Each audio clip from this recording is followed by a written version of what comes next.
5వ అధ్యాయము, రాజుల 2వ గ్రంథం 5వ అధ్యాయము, రాజుల 2వ గ్రంథము 5వ అధ్యాయము 7వ వచనం నుండి చదువుకుందాం. చదవండి ఏదైనా.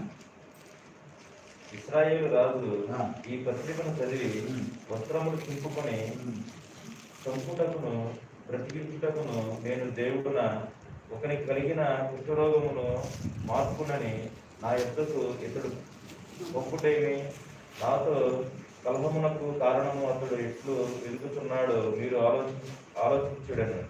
ఇశ్రాయేలు రాజు తన వస్త్రము చింపుకొని నా సంగతి దైవజనుడైన ఎలీషాకు వినబడినప్పుడు అతడు నీ వస్త్రములు నీవెందుకు చింపుకుంటివి? ఇశ్రాయేలు ప్రవక్త ఎక్కడున్నాడని అతనికి తెలియబడినట్లు అతను నా యొద్దకు రానిము అని రాజులకు వర్తమానం చేశాను. చాలు, ప్రార్థన చేసుకుందాం. దయచేసి అందరం కళ్ళు మూసుకుందాం. దేవుడు ఈ పరిశుద్ధ వాక్యం ద్వారా మనతో మాట్లాడాలని ప్రార్థన చేసుకుందాం. Thank you Jesus, thank you. పరిశుద్ధుడా గొప్ప తండ్రి, మీకు వందనాలు, స్తుతులు, స్తోత్రాలు. నాయన యేసయ్యా మీకు వందనాలు, స్తుతులు, స్తోత్రాలు. పరిశుద్ధాత్మ తండ్రి మీకు వందనాలు, స్తుతులు, స్తోత్రాలు. ప్రభా నాయన తండ్రి, ఈరోజు ప్రభా నీ వాక్యం ద్వారా నాతో మాట్లాడండి తండ్రి. మీ వాక్యం ద్వారా మా అందరితో మాట్లాడండి ప్రభా. మీ హస్తం మా మీద చాపండి తండ్రి. మీ బలమైన అభిషేకం మా అందరి మీద కుమరించి మాతో అందరితో మీరు మాట్లాడమని యేసు నామంలో ప్రార్థించి వేడుకొంచున్నాం తండ్రి, ఆమేన్. ఇక్కడ ఏం రాయబడింది అని అంటే, రాజుల 2వ గ్రంథం 5వ అధ్యాయము 8వ వచనంలో ఏం చెప్తుంది అని అంటే, ఇశ్రాయేలు రాజు తన వస్త్రమును చింపుకొనిన సంగతి దైవజనుడైన ఎలీషాకు వినబడినప్పుడు అతడు నీ వస్త్రములు నీవెందుకు చింపుకొంటివి? ఇశ్రాయేలులో ప్రవక్త ఒకడున్నాడని అతనికి తెలియబడినట్లు అతని నా యొద్దకు రానిమ్ము అని రాజుకు వర్తమానము చేసెను అని రాయబడింది. ఇశ్రాయేలులో ప్రవక్త ఒకడు ఉన్నాడని అతనికి తెలియబడినట్లు. మన సంఘంలో మనకి ప్రపంచం వెతుకుతున్నది మన సంఘంలో దొరుకుతుంది అని ప్రపంచానికి తెలియజేయాలంట. ఇక్కడ సందర్భం ఏంటి అని అంటే, నయమాను అని ఒక ఆయన ఉన్నాడు. ఆయన ద్వారా సిరియా దేశం జయించింది అంట. సిరియా అనేది చాలా పవర్ఫుల్ కంట్రీ, అది ఇప్పుడు కూడా ఉంది. సిరియా దేశం 4 సంవత్సరాల క్రితమో 3 సంవత్సరాల క్రితమో దమస్కు పట్టణం మీద యుద్ధం జరిగి దాన్ని బూడు చేయాలని చూశారు, దాడి కూడా చేశారు, వార్తల్లో వచ్చింది. సిరియా అనేది అప్పట్లో వరల్డ్ సూపర్ పవర్ అవుతుంది, వరల్డ్ సూపర్ పవర్ అవుతుంది సిరియా దేశం. ఆ సిరియా దేశం జయించడానికి గల కారణం ఏంటి అని అంటే, కేవలం ఒకే ఒక్క మనిషి, ఈ నయమాన్. రాజు కూడా కాదు, రాజు కంటే కూడా అత్యద్భుతంగా యుద్ధం చేయగలిగిన వ్యక్తి నయమాన్. ఇంతకు నయమాన్ ఎవరు అని అంటే, ఆయన సైన్యాధిపతి. బైబిల్ ఏం చెబుతుంది అని అంటే, కానీ అతనికి కుష్ఠరోగం. 5వ అధ్యాయం 1-2 వచనాలు చదవండి. సిరియా రాజు సైన్యాధిపతి అయిన నయమాను అని ఒకడు ఉండెను. అతని చేత యెహోవా సిరియా దేశమునకు జయము కలుగజేసి ఉండెను గనుక అతడు తన యజమాని దృష్టికి గనుడై దయ పొందిన వాడాయెను. అతడు మహాపరాక్రమశాలి అయి ఉండెను గాని అతడు కుష్ఠరోగి. కానీ అతను కుష్ఠరోగి అని రాయబడి. అతడు ఘనత వహించినోడు, అతని ద్వారా రాజు యుద్ధాలు జయించాడు, అతనంటే రాజుకి చాలా ఇష్టం, అతను ప్రఖ్యాతి పొందిన వ్యక్తి. కానీ అతనికి కుష్ఠరోగము. అన్నీ ఉంటాయి కానీ కొన్నిసార్లు కొన్ని లోపాలు ఉంటాయి. ఆయనకు ఆ ప్రాబ్లం ఉంది. ఆ ప్రాబ్లంతో జనరల్గా ఆయన ఇశ్రాయేలు దేశంలో ఉన్నాడు అనుకోండి, ఇశ్రాయేలు దేశంలో ఆయన క్వారంటైన్లో పెడతారు. క్వారంటైన్ అంటే ఏంటి? మనుషులకి దూరంగా. ఇశ్రాయేలు దేశంలో అప్పట్లో కుష్ఠరోగానికి మెడిసిన్ లేదు, ఇప్పుడుంది కొత్త కుష్ఠరోగానికి. కుష్ఠరోగంలో 10 లెవెల్స్ ఉన్నాయంట. హైయెస్ట్ లెవెల్కి వెళ్తే ఇక దానికి మెడిసిన్ లేదు. కుష్ఠరోగానికి దానికి వేళ్ళన్నీ తినేస్తుంది, ఇక ఆ వేళ్ళు ఇంకెప్పటికీ రావు. స్టార్టింగ్ స్టేజ్లో ఉందనుకోండి, మెడిసిన్ వాడితే తగ్గింది కుష్ఠరోగానికి.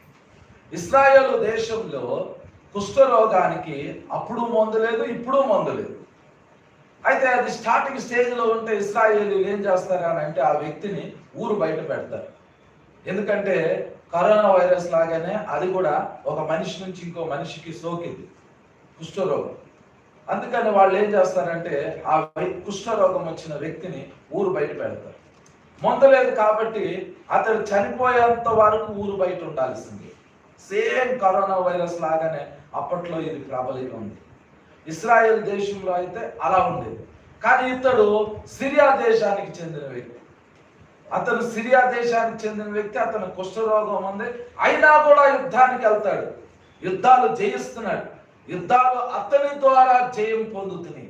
వాళ్ళు ఏ దేశం మీదకి యుద్ధానికి వెళ్ళినా కూడా కేవలం నయమాను చేసే యుద్ధాన్ని బట్టే అందరూ జయాన్ని పొందుతా ఉన్నారు. అయితే వీళ్ళు చేసే ఇంకో పని ఏంటంటే, ఏ దేశానికైతే వీళ్ళు యుద్ధానికి వెళ్తారో ఆ దేశంలో మనుషుల్ని, స్త్రీలని, పిల్లల్ని చెరలోకి తీసుకొచ్చుకుంటారు, పురుషుల్ని చంపేస్తారు. వీళ్ళు ఒకసారి ఇశ్రాయేలులో ఒక భాగం మీద యుద్ధం చేశారు. ఆ భాగంలో నుంచి కొంతమంది పురుషుల్ని చంపారు, స్త్రీలని, చిన్నపిల్లల్ని తీసుకొచ్చుకున్నారు. సిరియా దేశం వాళ్ళు తీసుకొచ్చుకుని ఆ పిల్లల్లో ఒక పిల్లని నయమాను ఇంట్లో తన భార్య దగ్గర పని పిల్లగా పెట్టారు. ఈ నయమాను పరిస్థితి అంతా ఆ ఇశ్రాయేలు చిన్నది చూస్తా ఉంది. ఈ నయమాను కుష్ఠరోగి రావటం, యుద్ధానికి వెళ్ళినప్పుడేమో ఇంట్లో ఆనందం ఉండిద్ది, యుద్ధం నుంచి వచ్చిన దగ్గర నుంచి ఇంట్లో ఒక రూమ్ లో కూర్చుని ఉంటాడు నయమాను. వాళ్ళ ఆవిడేమో దిగులు పడతా ఉండేది. ఈ చిన్న పని పిల్ల వాళ్ళ ఆవిడ దగ్గర పని చేస్తా, ఇల్లు ఉడుస్తా, అంట్లు తోముతా, ఇవన్నీ చేస్తా.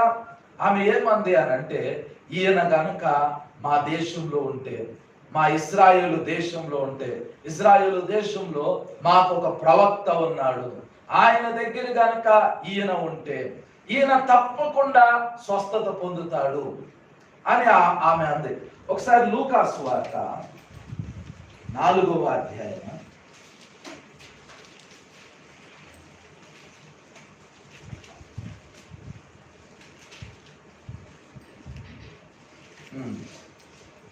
4వ అధ్యాయం 27వ వచనం చదవండి.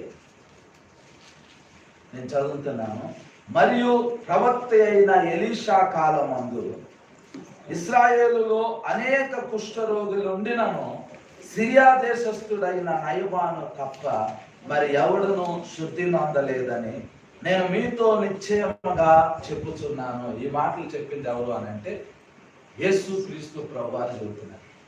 యేసయ్య ఏం చెప్తున్నాడు అని అంటే, నయమాను కాలంలో, నయమాను కుష్ఠరోగం వచ్చిన కాలంలోనే ఇశ్రాయేలు దేశంలో చాలా మంది కుష్ఠరోగం ఉంది.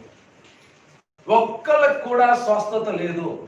ఎందుకంటే ఆ టైంలో కుష్ఠరోగానికి మెడిసిన్ లేదు కాబట్టి ఒక్కళ్ళకి కూడా స్వస్థత రాదు.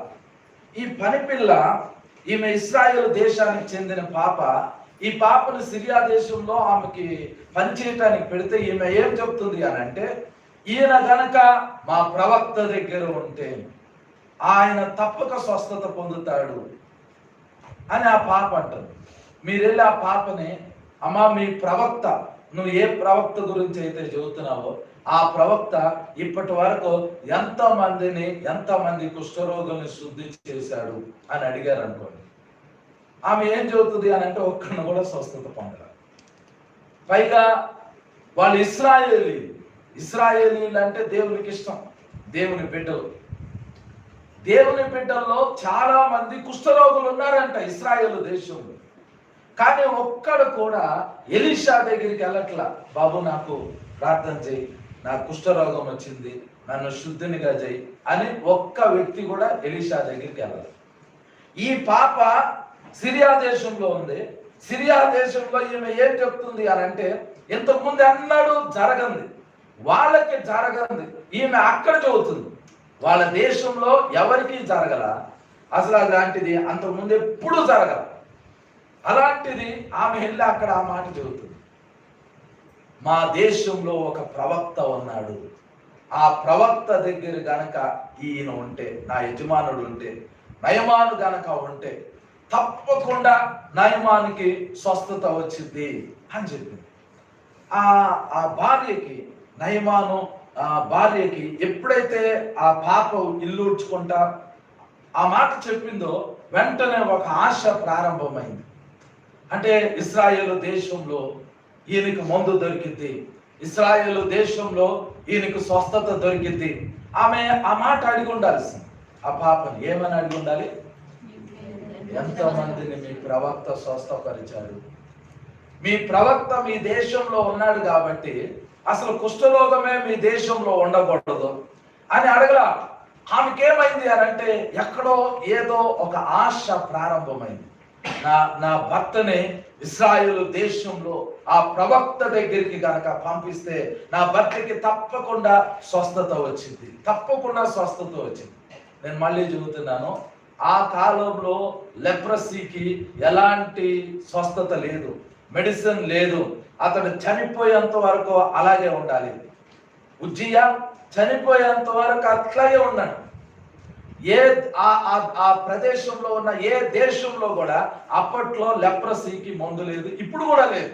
లెప్రసీకి స్టార్టింగ్ స్టేజ్లో ఉంటే దాన్ని కంట్రోల్ చేయటానికి మందు వాడతారు, కానీ దాని నుంచి పూర్తిగా బయటకు తీసుకురావటానికి మందు లేదు. చాలా మంది ఏం చెబుతారంటే, ఇంత సైన్స్ డెవలప్ అయితే ఇంకా దేవుడు దేవుడు అంటారేంటి అని అడుగుతారు మిమ్మల్ని. మీరు వాళ్ళని అడగాల్సింది ఏంటంటే, పక్షవాతం వాళ్ళని లేపమానండి సైన్స్ ద్వారా. పక్షవాతానికి కూడా మందు లేదు.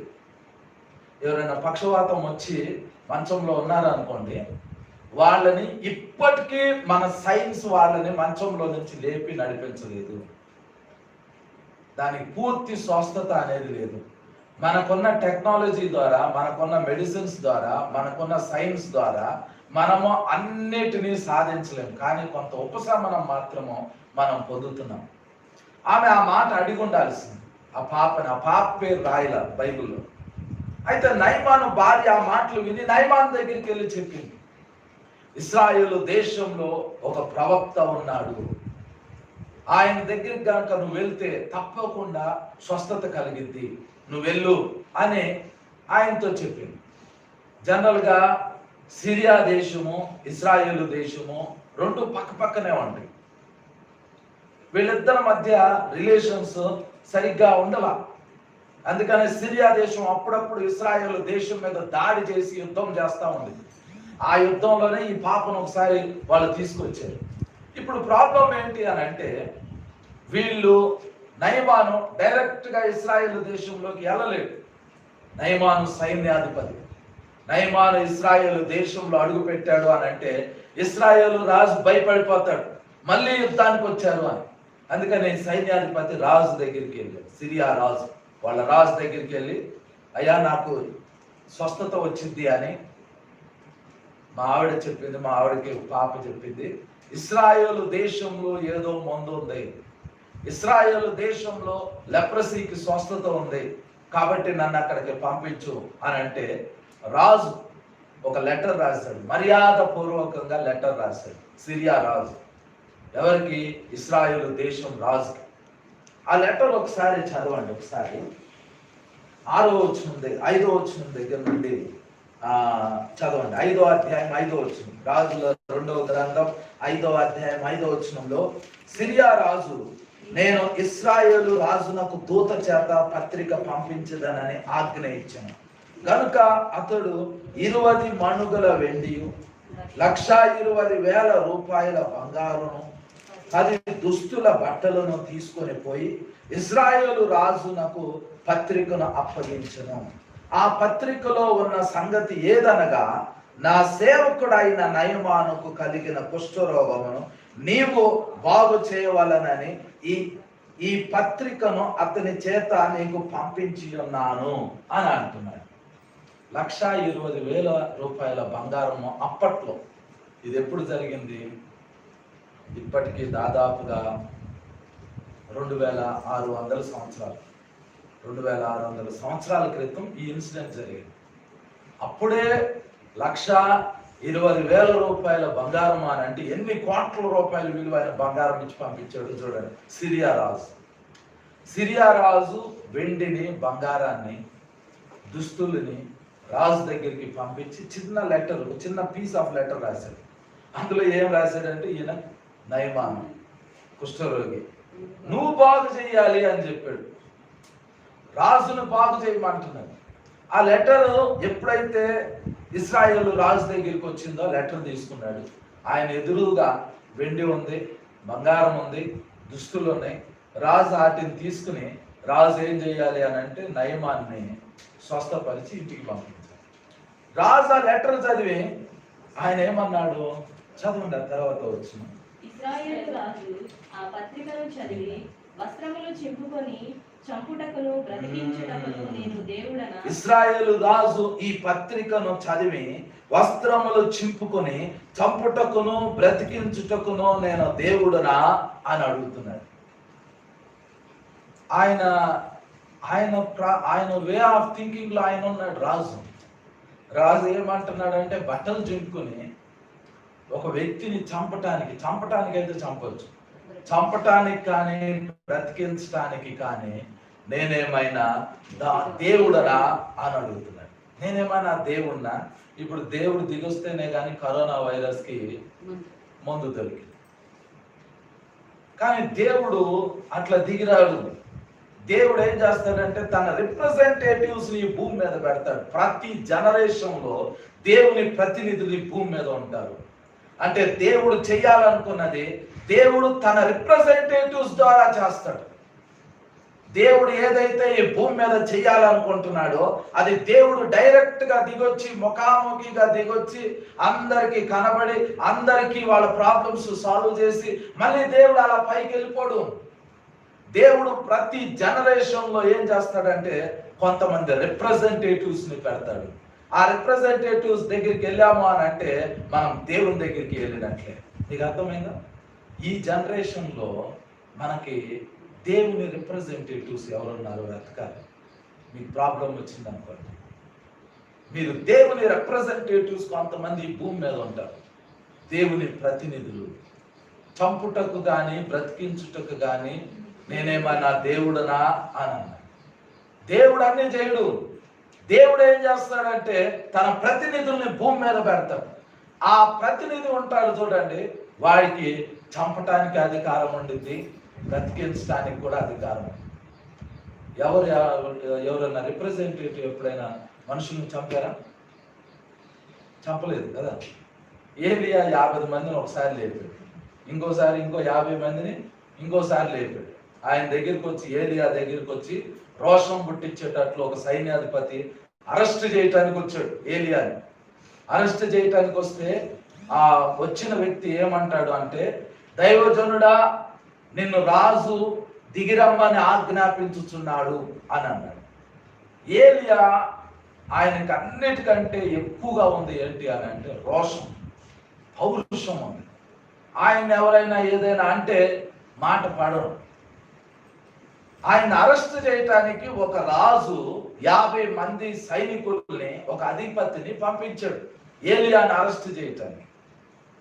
ఆ వచ్చిన వ్యక్తి అరెస్ట్ చేయటానికి వచ్చిన వ్యక్తి ఏలియాని కొండ మీద ఉంటే ఏలియాని కొండ మీద నుంచి దిగిరమ్మంటానికి అతను ఏమన్నాడు అని అంటే, దైవజనుడా రాజు నిన్ను దిగిరమ్మని ఆజ్ఞాపించుచున్నాడు అని అన్నాడు. దైవజనుడు అంటే రాజు కన్నా కూడా గొప్పడు. ఎందుకంటే దైవజనుడు ఏం చేయగలుగుతాడంటే చంపగలుగుతాడు, బ్రతికించగలుగుతాడు. ఏలియా అన్నాడు, నేనే గనక దైవజనుడిని అయితే ఆకాశం నుండి అగ్ని దిగొచ్చి నిన్ను 50 మందిని చంపును గాక అన్నాడు. ఫస్ట్ అలా ఒక 50 మంది బూడిదైపోయారు. ఇంకో ట్రిప్ లో ఇంకో 50 మంది బూడిదైపోయారు. ఇదే ఇన్సిడెంట్ ని యేసు ప్రభు ఒకసారి సమరియా ప్రాంతంలో నడుచుకుంటూ వెళ్తా ఉంటుంటే ఒక గ్రామం వాళ్ళు అంటారు, నువ్వు మా గ్రామంలోకి వస్తే కనీసం 10 రోజులన్నా ఇక్కడ ఉండాలి అని అంటారు. వాక్యం చెప్తా. యేసు ప్రభు అంటారు, నేను 10 రోజులు ఉండలేను, కాసేపు ఉండి వెళ్తాను అని అంటారు. వాళ్ళు అంటారు, కాసేపు ఉండి వెళ్ళేటట్లయితే మా గ్రామంలో నువ్వు అడుగు పెట్టొద్దు అని అంటారు. అప్పుడు యేసు ప్రభు పక్కనే ఇటు పక్కన యాకోబు ఇటు పక్కన యోహాను అంటారు. వీళ్ళిద్దరు అన్నాతమ్ముడు. వీళ్ళు ఏమన్నారో తెలుసా? ప్రభా నువ్వు మమ్మల్ని మాకు పర్మిషన్ ఏలియాలాగా ఆకాశం నుంచి అగ్ని దిగొచ్చి వీళ్ళందరినీ చంపేటట్లు మేము ఆజ్ఞాపిస్తాము అని అన్నారు వాళ్ళు. అందుకని వాళ్ళకి యేసు ప్రభు ఉరిమెడి వారు అని పేరు పెట్టారు. ఉరుముతారంట. వాళ్ళ కోపం వచ్చిందంటే మనుషులు కాలిపోయేటట్లు మేము చేస్తాము అని వాళ్ళు అన్నారు. పేతురు అయితే అననీయ సఫీరాతో మాట్లాడుతున్నప్పుడు వాళ్ళు టపుక్కున కింద పడిపోయి చనిపోయారు. పేతురు చనిపోయిన వాళ్ళని కూడా బ్రతికించారు. ఆమె పేరేంటి? తబితనా? ఆమెను బ్రతికించారు. ఏలియా చనిపోయిన ఒక బాధని బ్రతికించారు. బైబిల్లో దైవజనులు మనుషుల్ని చంపారు, దైవజనులు మనుషుల్ని బ్రతికించారు. ఇశ్రాయేలు దేశాన్ని పరిపాలిస్తున్న రాజు ఇతనికి దేవుని గురించి తెలియకపోవటం బహు దురదృష్టకరం. ఇశ్రాయేలు దేశాన్ని పరిపాలిస్తున్న ఆ రాజు తన దేశంలో ఉన్న ఒక ప్రవక్తని గుర్తించలేకపోయాడు. మీకు అర్థమైంది? వాళ్ళ దేశంలో ఒక ప్రవక్త ఉన్నాడు. ఆ ప్రవక్త చంపగలుగుతాడు, ఆ ప్రవక్త బ్రతికించగలుగుతాడు, ఆ ప్రవక్త కుష్ఠరోగాన్ని స్వస్థత పరచగలుగుతాడు. ఇక్కడ ప్రాబ్లం ఏంటంటే రాజు గుర్తించలే. ఆ దేశంలో ఉన్న కుష్ఠరోగులు కూడా గుర్తించలేదంట. ఆ దేశంలో ఎంతమంది కుష్ఠరోగులు ఉన్నారో, ఇశ్రాయేలు దేశంలో ఉన్న కుష్ఠరోగులు వాళ్ళ దేశంలో ఉన్న వాళ్ళ ప్రవక్తని వాళ్ళు గుర్తించలేకపోయారు. వాళ్ళ ప్రవక్తని వాళ్ళు గనక గుర్తిస్తే వాళ్ళకి ఆ రోజు స్వస్థత వచ్చింది. వాళ్ళ ప్రవక్తని వాళ్ళే గుర్తించలే. ఎక్కడో ఇశ్రాయేలు దేశంలో ఒక చిన్న పాప చెరలోకి వెళ్తే సిరియాలో ఆమె చెప్పిన మాటను బట్టి అక్కడ ఎవరో తెలియని ఒక అన్యజనుడు నయమాను అని అంటే ఆయనకి దేవుడి గురించి తెలియదు. వాళ్ళు అన్యజనులు. ఆ వ్యక్తికి చెప్తే ఆ వ్యక్తి ఎక్కడో ఆ మాట విని వెండిని, బంగారాన్ని, వస్త్రాలని తీసుకుని, రథాన్ని తీసుకుని, 10 మంది పని వాళ్ళని తీసుకుని తన సైన్యంతో ఇశ్రాయేలు దేశం నుంచి సిరియా దేశం నుంచి ఇశ్రాయేలు దేశంలోకి వచ్చి స్వస్థత పొందాలి అని వచ్చారు. రాజుకు తెలియకపోవటం సిరియా దేశం రాజుకు కూడా ఆశ్చర్యాన్ని కలిగించింది. ప్రవక్త ఉన్నాడు అనే విషయము నయమానికి, ఇది ఇశ్రాయేలు దేశం రాజుకు తెలియకపోవటము నయమానికి కూడా ఆశ్చర్యం కలిగించింది. వాళ్ళెవ్వరికీ తెలియని విషయం. ఇంతకీ ప్రవక్త ఏం చేస్తాడు అని అంటే, ఈయనకి అప్పట్లో పబ్లిసిటీ లేదు. పబ్లిసిటీ ఉంటే జనం అందరు వెళ్ళేవాళ్ళు. ఆయన ఈ ప్రవక్త ఇతను చేసే పని ఏంటంటే చిన్న ఇళ్లలో, చిన్న ఇంట్లో ఒక్కడే కూర్చుని ప్రార్థన చేసుకుంటూ ఉంటాడు. ఆయన కింద అసిస్టెంట్ గా ఇంకొక వ్యక్తి ఉండొచ్చు. అలాంటి పరిస్థితుల్లో, అలాంటి స్థితిగతుల్లో అతను గుర్తించే వాళ్ళు ఎవరూ లేరు. ఎవరో ఒక చిన్న పాప అతని గురించి ఆ మాట చెబితే మొత్తం దేశం కదిలేసి వచ్చింది. ఆ రాజు ఏమన్నాడంటే, చంపటానికి కానీ బ్రతికించడానికి కానీ దేవుడనా అని అన్నాడు. యేసు ప్రభు ఏమన్నాడు అని అంటే 16వ అధ్యాయం 18వ వచనం చూడండి. మత్తయి సువార్త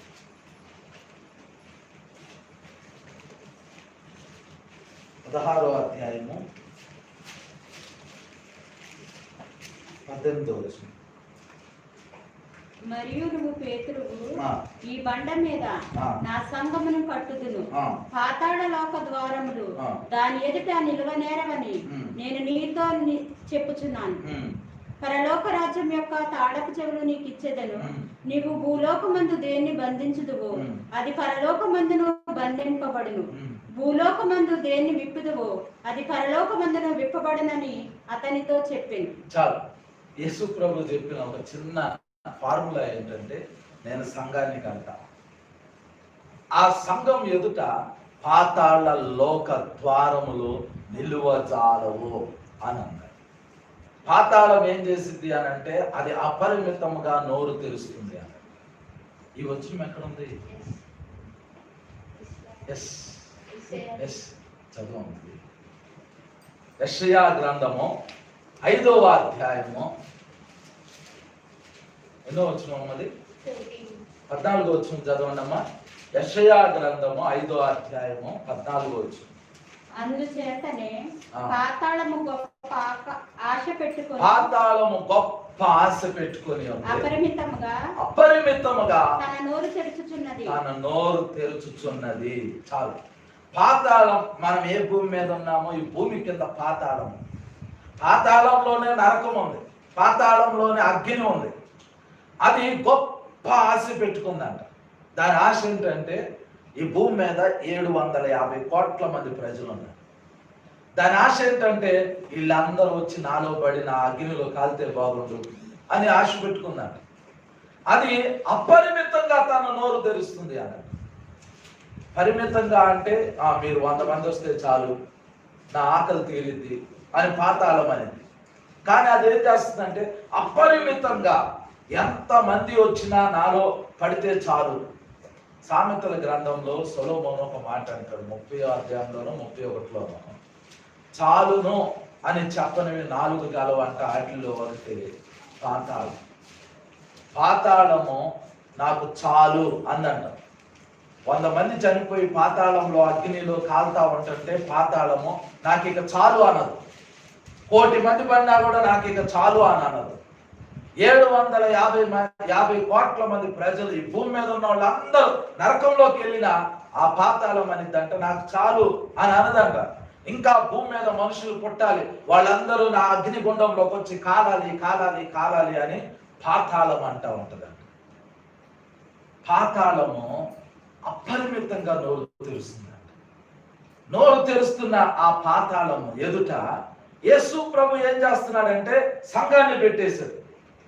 సంఘము పాతాళంపు ద్వారం ఎదుటుగా నిలబడి ఉంది. ఇప్పుడు సంఘం వెళ్ళి పాతాళంపు ద్వారం దగ్గర నిలబడితే అది అపరిమితంగా నోరు తెరిచేది తప్పున నోరు మూసేసింది. మీకు అర్థమైందా? పాతాళం ఎదుట చర్చి ఉంటే పాతాళం నోరు మూయబడింది. పాతాళం నోరు మూయబడితే ఒక్కడు కూడా నరకంలోకి వెళ్ళడు. పాతాళానికి లోకానికి మధ్యలో ఏముండాలి అని అంటే చర్చ్ ఉండాలి, సంఘం ఉండాలి.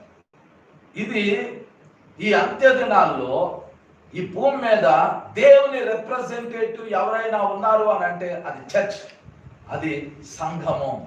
సంఘమే తలుపులు మూసేసి కూర్చుంది అనుకోండి, అప్పుడు పాతాళం అపరిమితంగా నోరు తెరిచేసి, నోరు తెరిచినప్పుడు ఎంతమంది వచ్చి పాడుతున్నారో అది ఇంకా మింగుతానే మింగుతానే మింగుతానే మింగుతానే మింగుతానే ఉంది. దానికి అడ్డు కానీ ఆటంకం కానీ ఇంక ఏమీ ఉండదు. ఎలీషా ఒక మాట అన్నాడు. ఇప్పుడు మనందరం ఉన్నాము, ఎవరికో కరోనా వైరస్ వచ్చింది, చర్చికి తీసుకెళ్తే స్వస్థత వచ్చింది అని అన్నారు అనుకోండి. చర్చిలోకి తీసుకొచ్చారు అనుకోండి క్యాండిడేట్ని, ఎంతోమంది ఉంటారు ఇక్కడ? ఎవరు ఉండరు. అంత సాహసం కూడా చేయదమ్మా. కరోనా వైరస్ అంటే ముందు అది దగ్గు, జలుబు, జ్వరము, ఊపిరి పీల్చుకోవటంలో ఇబ్బంది, తర్వాత ఇంకేం సింటమ్స్, వాసన పోవటం, రుచి పోవటం, ఈ జరుగుతాయి అంట. వాస్తవానికి బైబిల్లో వీటికంటే గొప్ప అద్భుతాలు జరిగాయి. ఎలీషా ఏమన్నాడు అని అంటే, ఒకసారి ఆ వచ్చిన చదవండి. రాజుల 2వ గ్రంథం 5వ అధ్యాయము 8వ వచనం చదివి ముగించుకున్నాము. చదవండి. ఇశ్రాయేలు రాజు తన వస్త్రములను చింపుకొనిన సంగతి దైవజనుడైన ఎలీషాకు వినబడినప్పుడు అతడు, నీ వస్త్రములు ఎందుకు చింపుకొంటివి? ఇశ్రాయేలీలలో ప్రవక్త ఒకడు ఉన్నాడని అతనికి తెలియబడును. అతనిని నా యొద్దకు రానిమ్ము అని. ఇందాక చెప్పాను, కుష్ఠరోగం అనేది ఇశ్రాయేలీలు ఏం నమ్ముతారు అని అంటే అంటురోగం. అంటురోగం కాబట్టే కుష్ఠరోగం వచ్చిన వాడిని ఎక్కడ పెడతారు అంటే ఊరు బయట పెడతారు, వాడిని అంటుకోరు. కానీ ఎలీషా ఏమంటున్నాడు అంటే అతను నా దగ్గరికి పంపించు. ఈ సిరియా వాళ్ళు, నయమాను సిరియా దేశపు రాజు ఏం తెలుసుకోవాలి అంటే ఇశ్రాయేలు దేశంలో ఒక ప్రవక్త ఉన్నాడు అని తెలుసుకోవాలి. అలా తెలుసుకోవాలి అని అంటే అతన్ని నా దగ్గరికి రానియండి, నేను స్వస్థపరుస్తాను అని ఎలీషా అంటున్నాడు. ఎలీషా దేవునితో ఎంత క్లోజ్ రిలేషన్షిప్ లో ఉన్నాడో చూడండి. ప్రాబ్లం ఏంటి? మా దగ్గరికి తీసుకురండి, మేము ప్రేయర్ చేసిన తర్వాత మా దేవుడు స్వస్థపరుస్తాడు, దానిని బట్టి మీకు మా దేవుడు నిజమైన దేవుడు అని తెలియజేయబడింది. అది ఎలీషా యొక్క కాన్సెప్ట్. నీ ప్రాబ్లం ఏంటి? మా దేవుడి దగ్గరికి తీసుకురా. మా దగ్గర దేవుడు ఉన్నాడు అనేది ప్రపంచానికి తెలియాలి అని అంటే నీ ప్రాబ్లంని మా దగ్గరికి తీసుకురా అని ఎలీషా అంటున్నాడు. మనం ఇప్పుడు మీకు పవర్ లేకుండా ఊరికినే కరోనా వైరస్ వచ్చిన వాడిని తీసుకురండి ప్రార్థన చేస్తానంటే కుదరదు అట్లా. అది మీకు అంటుకుని మీరు చేస్తారు. అయితే బైబిల్ ఏం చెప్తుంది అని అంటే ఎలీషా దేవునితో ఒక అద్భుతమైన సహవాసంలో ఉన్నాడు. ఎలీషా దేవుణ్ణి ఎంత నమ్మాడు అంటే ఎలీషా దేవుని దగ్గర నుంచి ప్రతి అధికారాన్ని పొందుకున్నాడు. సంఘానికి కూడా దేవుడు అధికారం ఇవ్వటానికి ఇష్టపడుతున్నాడు. సంఘం మీద అధికారాన్ని ఇవ్వటానికి దేవుడు ఇష్టపడుతున్నాడు. సంఘము అంటే అందరం కలిస్తే సంఘం. సంఘంలో అలాంటి కార్యాలు జరగాలి అని అంటే మనం ఇంతకు ముందు ఎప్పటి నుంచో ప్రిపేర్ అయితే, ఈరోజు కరోనా వైరస్ మీద మనకు పవర్ ఉండేది, మనం ప్రిపేర్ అవ్వలేదు కాబట్టి ఇప్పుడు పవర్ లేదు. రాబోయే దినాల్లో వచ్చే ప్రాబ్లమ్స్కైనా సంఘం ఏమై ఉండాలి అని అంటే ప్రిపేర్డ్గా ఉండాలి. అది వచ్చినప్పుడు ప్రార్థన చేయటం కాదు, సమస్య వచ్చినప్పుడు ప్రార్థన చేయటం కాదు. సంఘం ప్రార్థన చేసి రాబోయే సమస్యని ముందుగా తెలుసుకుని దానికి ప్రిపేర్ అవటము సంఘం యొక్క ప్రాముఖ్యత. రాబోయే సమస్యలు తెలుసుకోకుండా మనం ఇప్పుడు ప్రార్థన చేయటం వల్ల ఏం ఉపయోగం లేదు. సమస్య ఇప్పుడు వచ్చింది, ఇప్పుడు చేస్తామంటే కుదరదు. రాబోయే సంగతుల మీద మనకు అధికారం ఉండాలి. భవిష్యత్తులో ఏమేమి రాబోతుంది దానికి సంఘం ఇప్పుడు సిద్ధపరచబడి ఆ టైం వచ్చినప్పుడు సంఘము ప్రపంచానికి తమ దేవుణ్ణి చూపించేటట్లు సిద్ధంగా ఉండాలి. ఎలీషా అలా సిద్ధంగా ఉన్నాడు కాబట్టి స్పాట్లో అతన్ని నా దగ్గరికి తీసుకురండి అని అన్నాడు. సంఘము ప్రార్థనాత్మతో తీవ్రత కలిగి ఉండాలి. సంఘము అంటే అందరం కలిస్తే సంఘం. అందరం ప్రార్థన చేస్తే అద్భుతాలు జరుగుతాయి. కొంతమంది ప్రార్థన చేసి కొంతమంది ప్రార్థన చేయకపోతే అలాంటి అద్భుతాలు జరగవు. వ్యక్తిగతంగా మీ జీవితాల్లో ప్రార్థన కట్టుకోండి. వ్యక్తిగతంగా మీకు మీరు ఒక ప్రాఫిట్గా ఉన్నారండి. మీ సమస్యలకి మీరే ఒక సొల్యూషన్ కావటానికి ముందు మీరే దేవుణ్ణి తెలుసుకోవటానికి ప్రారంభించండి. యెహోవా ఉత్తముడని రుచి చూచి తెలుసుకోవాలి. కాబట్టి ఇప్పుడు మీ జీవితాల్లో ఒక ప్రాముఖ్యమైన విషయం ఏంటంటే భవిష్యత్తు కొరకు ఇప్పుడు ప్రార్థన చేయండి. ఇప్పుడు మిమ్మల్ని మీరు సిద్ధం చేసుకోండి. అప్పుడు ప్రపంచానికి మనము దేవుణ్ణి చూపించగలుగుతాం. అట్టి కృప పరిశుద్ధాత్మ దేవుడు మనందరికీ దయచేయండి. ఆమేన్. దయచేసి ఒకరు ప్రార్థన చేయండి.